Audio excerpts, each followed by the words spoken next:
let me ask you this. Tell me the story about when you got to Carolina. It's one of my favorite stories that you've ever told. And you were in the cafeteria and some stuff went on. Yeah. Jeremy Shockey, I owe my life to him. Jeremy Shockey, the notorious, like he was Gronkowski before there was a Gronkowski. Yeah. Jeremy Shockey was the party boy. And at the end of his career, he was playing for the Carolina Panthers. And one day during training camp, I started choking on a hunk of pork tenderloin, like casually sitting there at lunch, working on my pork tenderloin. And in an instant, I don't know if you guys have ever choked before. I was choking, and I thought, well, this is a bad situation. Here's what happens when these situations happen. I don't know if maybe it's ever happened to you, but you think, okay, I'm choking. I try to stay calm. What am I going to do? First thought is I said, okay, I'm going to take a big slug of water. That'll wash it down. That was a stupid idea because it's stuck in my air wipe. That's not going to work. So I take a drink of water, and it just comes right back out. Second thought I have, okay, here's what I'm going to do. I'm going to go to the restroom, which is right connected to the cafeteria, and I'm just going to throw up. I'm going to throw this up, and we'll be fine. I get up, and I'm walking the 15 steps to the door, and I realize that's a stupid idea. And by this point, enough time had surpassed that I think, okay, my air's running out. Like I'm starting to get red and shades of purple. This is getting bad. So I make this weird noise that it's like some kind of, I don't know. And everybody, it was like the record scratch in that moment because I'm standing up choking on this tenderloin, and everybody in the room realizes something bad's happening to that person. And I then get like, it's probably 17 seconds into this process when I finally give the universal choke sign to all of my teammates. And everybody's like, somebody do something. Somebody do something. So a defensive lineman, I'll leave him nameless, gets up. A defensive lineman, and he gets up and gives me the most uninspired Heimlich maneuver you have ever seen in your entire life.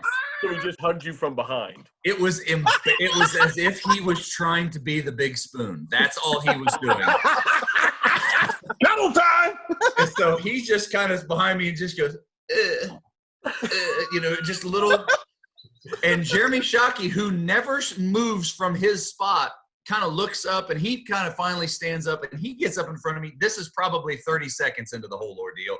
And he gives me a thumbs up or a thumbs down, like he's doing sign language with me as if I can't hear. And everybody, as each moment goes, it gets more and more like the tension mounts. People are like, dude, he's choking. And everybody, and everybody's like, get out of the way. Let somebody else do it. So Shockey like gets up like a cowboy at the OK Corral, like it's something out of a Western. He just casually gets up, brushes the other dude out of the way, goes up behind me and goes, two big hammers, like, boom, boom, and out it comes.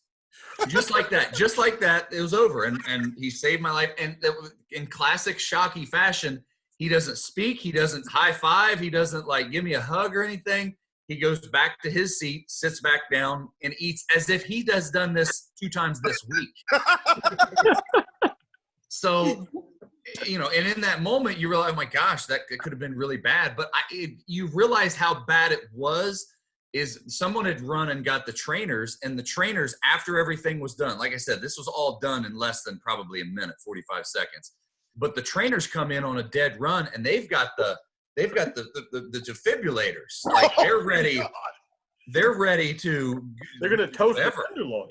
Yeah, they're ready to trach me. They're gonna cut this. Like it's time to go. This is what they're trained for. So I made this story is so funny.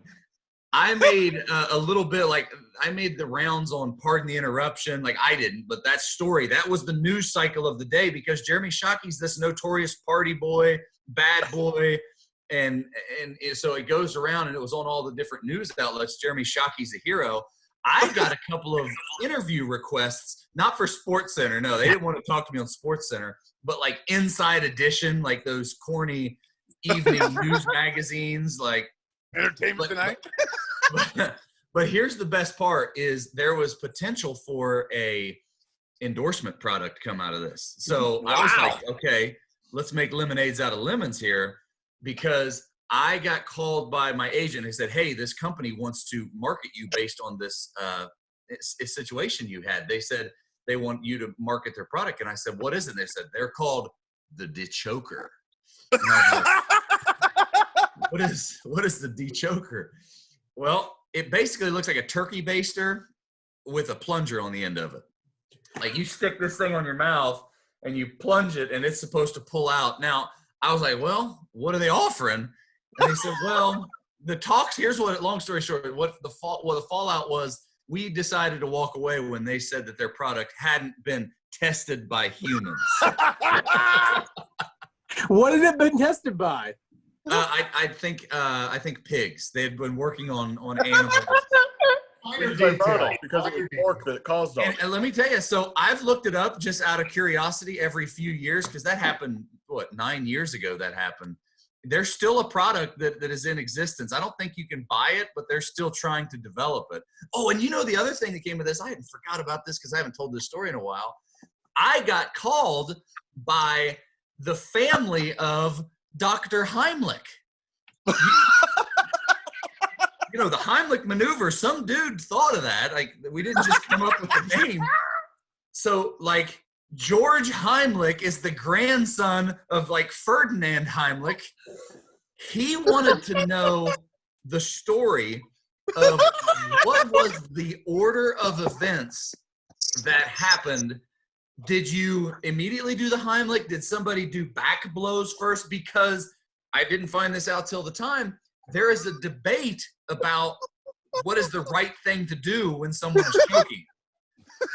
And George Heimlich wanted to know, to make sure that his granddad's maneuver got the proper amount of credit in the media.